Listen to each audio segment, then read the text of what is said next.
बहुत अरसा पहले की बात है। ये एक साहली इलाके का किस्सा है। वहाँ रहने वाले, बस्ती में रहने वाले माहिकी टाइप लोग हैं, समंदर में जाते हैं, मछलियाँ पकड़ते हैं, उनको बेच के गुजारा करते हैं। समंदर अक्सर तूफ़ान में आ जाता है, कश्तियाँ मिसप्लेस हो जाती हैं, हादसा हो जाते हैं। ऐसा ही एक हादसा हुआ। कश्ती पे कुछ माहिगीर गए मछलियाँ पकड़ने के लिए और वापस नहीं आए। कई महीने गुजर गए, 6 महीने हम फर्ज कर लेते हैं। तो 6 महीने सुकून से गुजरे। उसके बाद एक कश्ती गई मछलियाँ पकड़ने के लिए, वो भी वापस नहीं आई। और ये बड़ी मछली थी। बस्ती के ज़्यादातर जो जवान लोग थे, मछेरे थे, वो उसमें शामिल थे। शायद तूफान आया, तबाह हो गई और वो वापस नहीं आए।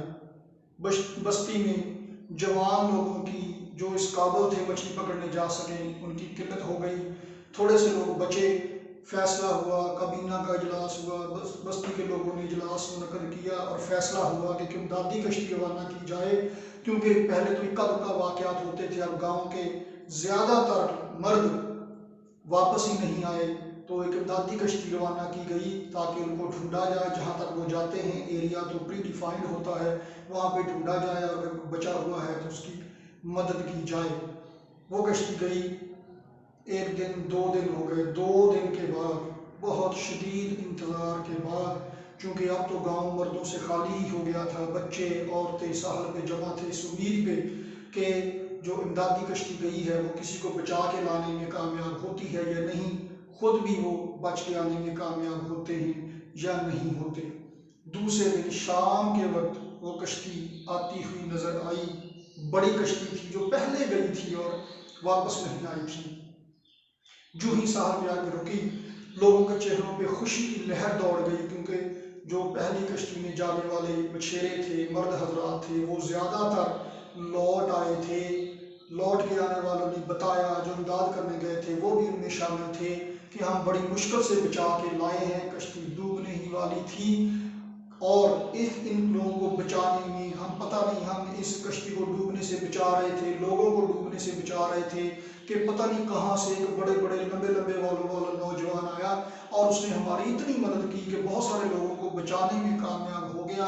और कश्ती में बोझ बहुत ज़्यादा हो गया था। हमने बड़ी कोशिश की कि उसे लेके आएँ, लेकिन वो हमारे साथ नहीं आया। उसने कहा कि आप जिनको बचा सकते हैं वो ले जाएं, अगर मैं भी कश्ती पे चढ़ गया तो शायद कश्ती ज़्यादा बोझ की वजह से डूब ना जाए।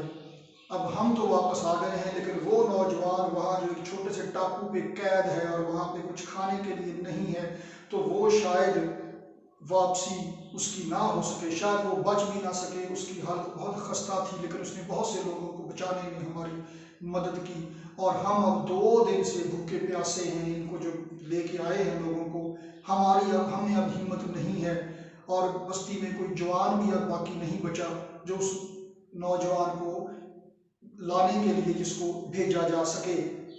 अब क्या किया जाए, पता नहीं वो कौन था।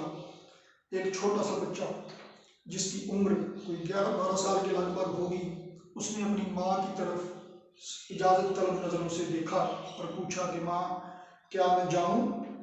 उसे बचाने के लिए माँ ने उसका हाथ सख्ती से पकड़ लिया, थाम लिया और कहा, नहीं, कुछ साल हुए तुम्हारा बाप गया, लौट के नहीं आया।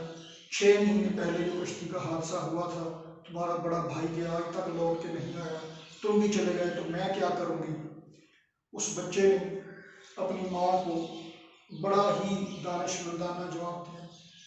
उसने कहा कि माँ, अगर हर माँ ने अपना बच्चा यही सोच के रोक लिया तो उस माँ का क्या होगा जिसका बच्चा वहाँ तड़प रहा है और शायद बच ही ना पाए। खैर, माँ ने इजाज़त दे दी, बच्चा छोटी सी कश्ती लेकर चला गया। दूसरे दिन माँ वहीं खड़ी है साहल पे अपने बेटे के इंतज़ार में। दूसरे दिन दूर से एक धब्बा सा नजर आने लगा। करीब आता गया, पता चला ये वही कश्ती है जो वो छोटा बच्चा लेके गया था।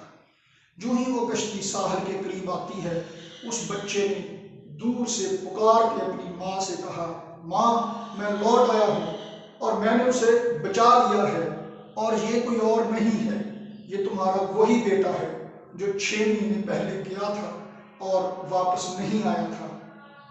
अजीज़ान मन, किसी माँ के डूबते हुए बेटे को बचाने का मौका मिले तो ज़रूर बचाइए। अगर आप किसी माँ के डूबते हुए बेटे को बचाएंगे तो आपको बचाने भी कोई ना कोई ज़रूर आएगा।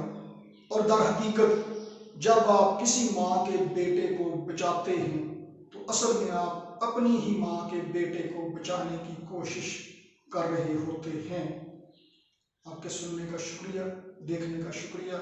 दूसरों की मदद करते रहें, इस उम्मीद पे नहीं कि आपको सिला मिलेगा, उस खुदा के लिए जो आपकी मदद के लिए भी किसी को भेजेगा जब आप मुश्किल में होंगे। Thank you very much.